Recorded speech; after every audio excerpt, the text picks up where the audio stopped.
પાડોશીઓને પ્રસાદમાં ઝેરની ગોળીઓ આપી હત્યાનો પ્રયાસ કરવાના ગુનામાં પાડોશી મહિલાને ઉત્તરાયણ પોલીસે ઝડપી પાડી છે. સુરત પોલીસ કમિશનર અનુપમસિંહ ગેહલોત, સંયુક્ત પોલીસ કમિશનર બગડિયા, નાયબ પોલીસ કમિશનર ઝાલા અને ઇન્ચાર્જ મદદનીશ પોલીસ કમિશનરની સૂચનાને લઈ પીઆઈ એચઆર ગોસ્વામી અને એનજી પટેલની ટીમ પીએસઆઈ આરડી દાદલના માર્ગદર્શન હેઠળ તપાસમાં હતી.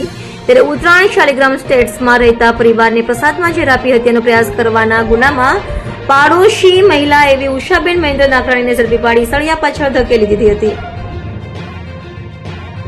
સુરત શહેરના ઉત્તરાયણ પોલીસ સ્ટેશન હદ વિસ્તારના શાલિગ્રામ સ્ટેટસ એપાર્ટમેન્ટ ખાતે રહેતા ગોરધનભાઈ વશરામભાઈ ડોંડા કે જે પોતાના પરિવાર સાથે રહે છે, એમની સાથે તારીખ 10/4/2026 ના રોજ જે બનાવ બનેલો છે એ બનાવની એ રીતની હકીકત છે કે ગોરધનભાઈ જે પોતાના ફ્લેટની નીચે જે એમના મિત્રો સાથે બેઠા હોય છે, ત્યારબાદ એ બપોર બાદ પોતાના ઘરે આવે છે. તો એમના ઘરે જયારે આવે છે તો એમના જે એપાર્ટમેન્ટ જે છે એના દરવાજે જે લોખંડની ગ્રીલ છે અને લાકડાનો દરવાજો, આ બંને વચ્ચેના ભાગમાં એક ટ્રાન્સપરન્ટ જે પ્લાસ્ટિકની પોલિથીનની બેગ હોય છે, જે બેગની અંદર એક પીળા કલરનો લાડવો અને એક બીજો ચૂરમું જે બનાવેલો લાડવો હોય છે એ ત્યાં પડેલો હોય છે. એટલે ગોરધનભાઈને એવું થાય છે કે આ જે કોઈ પ્રસાદી છે એ પોતાના ઘરની બહાર મૂકી ગયું છે અને પોતાના ઘર માટેની આ પ્રસાદી છે.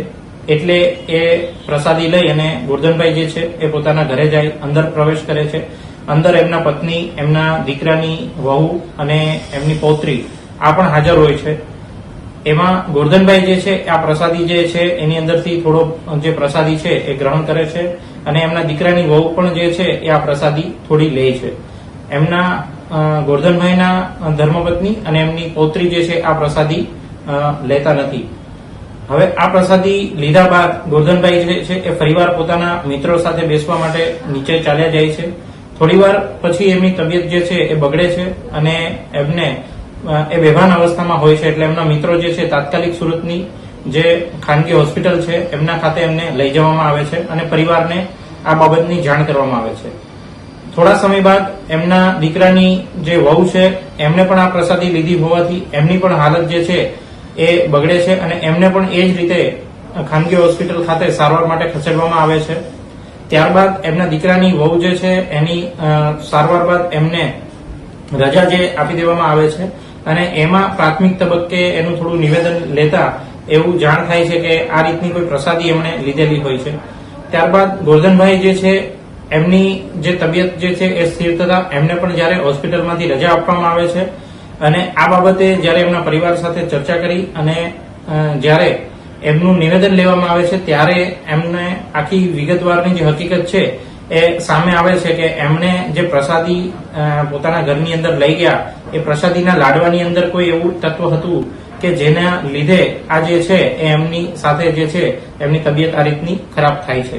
તો ત્યારબાદ એમને પોલીસને જાણ કરવામાં આવે છે. એટલે પોલીસ જે છે તાત્કાલિક ઉત્તરાયણ પોલીસ સ્થળ પર પહોંચે છે અને જે છે એ જાણવાજોગ દાખલ કરે છે અને આ કામે જે મીઠાઈનું સેમ્પલ છે પ્રસાદીનું એ પણ હસ્તગત કરે છે અને બીજી જે ટેકનિકલ એનાલિસિસ છે એની મદદથી પણ પોલીસ જે છે એ તપાસ ચલાવે છે. તપાસની અંદર કેટલાક શંકાસ્પદ લોકો જે છે એ સામે પોલીસની સામે આવે છે. ફરિયાદી પણ એક બાબતે જે છે એ શંકા વ્યક્ત કરે છે પોતાના પાડોશીની સામે અને સીસીટીવી કેમેરાને પણ ચેક કરવામાં આવે છે. ફરિયાદીની ઘરે જે સેમ્પલ હતું જે પ્રસાદી લેવાથી જે બીમાર થયા છે એ જ સેમ્પલ એમના પડોશમાં રહેતા જે ઉષાબેન મહેન્દ્રભાઈ નાકરાણી છે એ પણ શાલિગ્રામ સ્ટેટસ ખાતે જ રહે છે, એમના ઘરમાંથી પણ મળી આવે છે.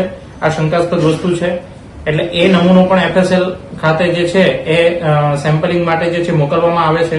ત્યારબાદ આ કામે જે ઉષાબેનનું નિવેદન લેવામાં આવે છે તો એ પૂછપરછની અંદર એ પોતાની આ જે ગુનો છે એ સ્વીકાર કરે છે.